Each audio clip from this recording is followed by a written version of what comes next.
Si tu as cliqué sur cette vidéo, c'est que toi aussi tu as probablement déjà vécu le calvaire des infections urinaires, ou plus communément aussi appelées les cystites.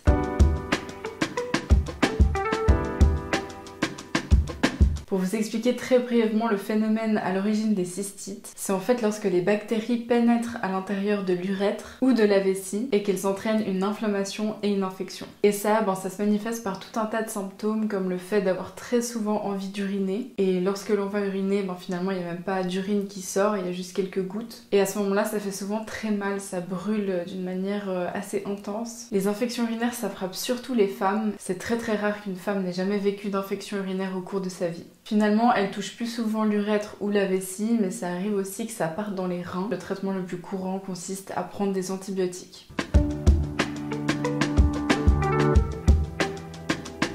Alors mon histoire avec les infections urinaires a débuté lorsque j'avais 16 ans, quand j'étais au lycée, et plus particulièrement lorsque j'ai commencé à avoir des rapports sexuels. Ça paraît tout bête, mais en fait lorsqu'on a des rapports sexuels, on échange nos bactéries finalement. Et c'est très souvent à la suite de cela qu'on déclenche les infections urinaires. Bref, depuis la première que j'ai déclenchée, ça n'a ensuite jamais cessé jusqu'à les 3 années qui ont suivi. Très sincèrement, c'était un enfer sur Terre. Durant 3 ans de lycée, je loupais chaque semaine des cours à cause de ces cystites. Et on peut dire que les miennes étaient plutôt costaudes, parce qu'elles ne se résumaient pas à des brûlures ou des envies fréquentes d'uriner. Je n'arrivais plus à tenir en place, en fait c'était impossible pour moi de rester assise sur ma chaise à écouter un cours, à me concentrer, même avoir une discussion avec une amie, c'était impossible, je n'arrivais plus à penser à autre chose. J'avais l'impression que j'allais me faire dessus toutes les secondes, c'était assez incontrôlable, j'avais vraiment des pulsions où tout d'un coup ça poussait comme si j'allais me faire dessus en fait. J'avais des sueurs froides, j'avais chaud mais j'avais froid en même temps. Je transpirais mais j'avais la chair de poule à la fois. Il y a un seul truc qui me soulageait, c'était de rentrer chez moi et soit de passer 4 heures sur mes toilettes à vider 4 litres d'eau le plus vite possible pour essayer tant bien que mal de nettoyer ma vessie de ces bactéries pathogènes qui me causaient l'infection, ou de prendre un bain ou une douche bien chaude. Et ça c'était vraiment mon quotidien, c'est quelque chose que je vivais toutes les semaines. Et je ne vous raconte pas l'angoisse quand j'avais pour projet de voyager, de partir ne serait-ce qu'une journée, visiter une ville, ou que je n'étais pas chez moi, j'avais vraiment une angoisse terrible d'en faire une. Parce qu'à ce moment-là, la journée était râpée, je pouvais rentrer directement et passer 4 heures sur les toilettes. Et 4 heures encore, je suis gentille. En conclusion, je finissais toujours par prendre un antibiotique. Ça passait sur le moment, mais c'était en réalité un vrai cercle vicieux. Et je vais vous expliquer justement pourquoi dans la 3e partie.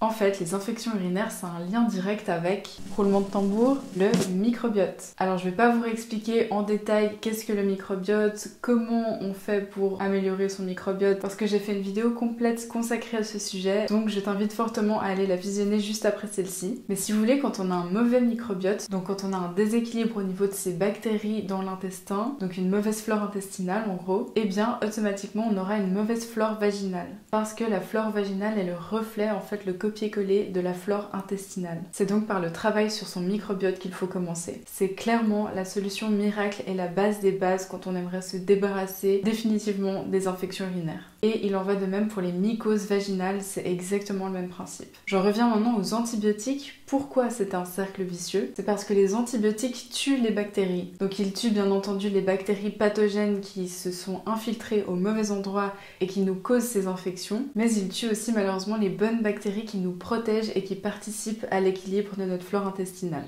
Donc vous vous doutez qu'avec les antibiotiques que j'ingérais chaque semaine, plus tout le sucre que je mangeais à cette époque, c'était vraiment une catastrophe, parce que oui, je n'étais pas encore la personne que je suis aujourd'hui, dont l'alcool qui est plein de sucre que je consommais chaque week-end, et clairement aussi un gros manque de sommeil, et bien ma flore intestinale et vaginale aussi par la force des choses ont pris un sacré coup.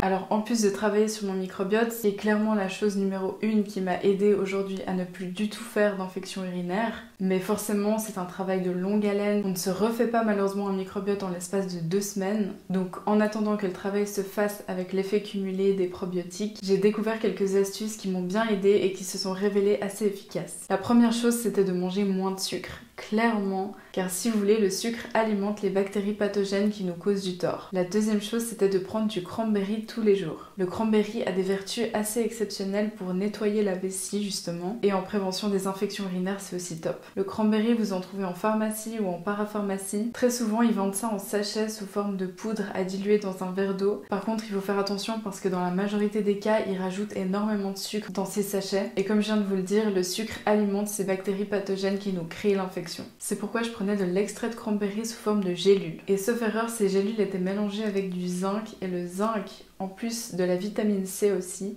contribue énormément à la prévention et au traitement des infections urinaires. Troisième astuce assez bête, mais c'était de boire. Boire beaucoup d'eau, permettre vraiment à la vessie de se nettoyer et d'évacuer ces bactéries pathogènes. Et puis finalement, la graisse de coco était un puissant allié lors des rapports sexuels. Comme je vous ai dit précédemment, le fait d'avoir des rapports sexuels, c'est un échange de bactéries. Et donc si vous êtes assez sensible, que vous n'avez pas une flore vaginale assez solide encore pour supporter les bactéries de quelqu'un d'autre, eh bien le fait d'utiliser de la graisse de coco lors des rapports sexuels, donc en guise de lubrifiant, eh bien ça aide énormément puisque la graisse de coco est un puissant antibactérien naturel. Ah oui, et aussi le fait d'aller uriner juste après un rapport et de se doucher, en tout cas de se laver avec de l'eau, et pas avec du savon, parce que le savon, si ce n'est pas un savon avec un pH neutre qui préserve votre flore bactérienne, eh bien ça va justement killer toutes les bactéries et là vous allez faire une infection urinaire ou des mycoses vaginales. Mais donc le fait d'aller uriner tout de suite après un rapport et de se laver, ça limite considérablement les risques de faire une infection urinaire. Voilà les amis, c'est tout pour cette vidéo, j'espère que ça vous aura plu et que ça vous aura été utile surtout. Si c'est le cas, n'hésitez pas à liker cette vidéo, à me laisser un petit commentaire, ça me ferait très plaisir et surtout ça soutient la chaîne. Si vous pensez que cette vidéo pourrait aider quelqu'un d'autre, quelqu'un de votre entourage, un proche, eh bien n'hésitez pas à la partager. En attendant, prenez soin de vous les amis et moi je vous dis à dimanche prochain dans une autre vidéo. Ciao! Et désolée aussi pour la luminosité, j'espère que ce sera pas trop une catastrophe, mais je filme à la lumière du jour et il fait bientôt nuit. Donc voilà, les aléas du tournage, je n'avais pas d'autre choix. Et vous remarquerez peut-être par le décor, pour mes fidèles abonnés, que je suis dans un nouveau décor parce que je suis en réalité au cabinet, au centre de nutrition Claude Berdo, donc de ma maman qui est micro-nutritionniste et nutrithérapeute. Et voilà. Bye, ciao. Et voilà la vue sur les Alpes et le bord du lac. Pas dégueu, hein?